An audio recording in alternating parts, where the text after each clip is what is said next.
Brother, kamusta si Elias tsaka si Bane? Napanood kasi namin ni Pretty sa TV yung nangyari eh. Ligtas na sila, brother. Si Elias pa ba? At pauwi na rin daw sila dito ngayon. Mabuti naman. Kami ni Pretty, pauwi na rin kami dyan eh.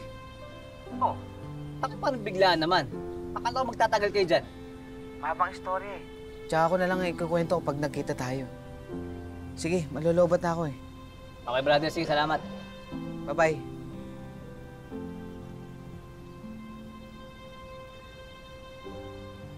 Pretty,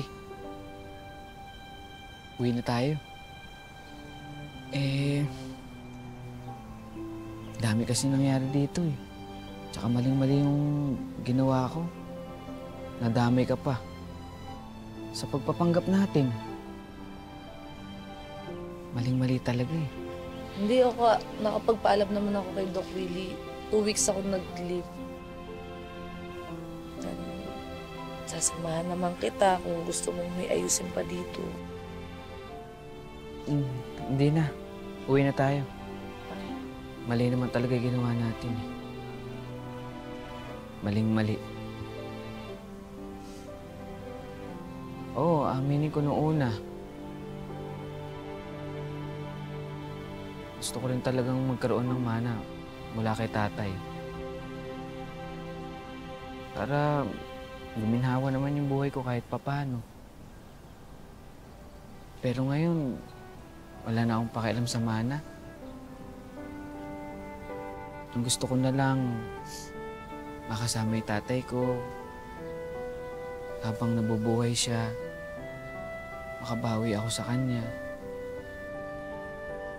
Pero sana, umaba pa yung buhay ni tatay mo. Para makabawi man lang ako sa kanya.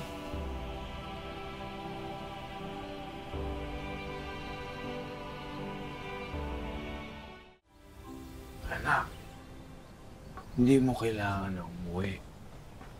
Samahan mo ako rito habang malakas-lakas pa ako. Tay, kanina ka pa ba rin? Narinig ko ang lahat. At kinausap na rin ako nitong Pretty. Anak, pati ako gusto kong bumawi sa'yo. Marami akong pagkukulang bilang ama mo. At mababawi ko lang yon kung ibibigay ko ang manang karapat-dapat para sa'yo. Ang lahat ng ari-arian ko, ibibigay ko sa'yo. Ipapaayos ko yan sa last will sa abogado ko bukas na bukas din. Pero tay, buo na po kasi yung desisyon ko eh. Uuwi na po kami. Kasi baka magkagulo na naman eh. Tsak na hindi naman papayag ng dalawang kapatid ko sa gagawin nyo na yan eh. Nakakausap ko na ang dalawang kapatid mo. Wala na rin silang magagawa. Promise.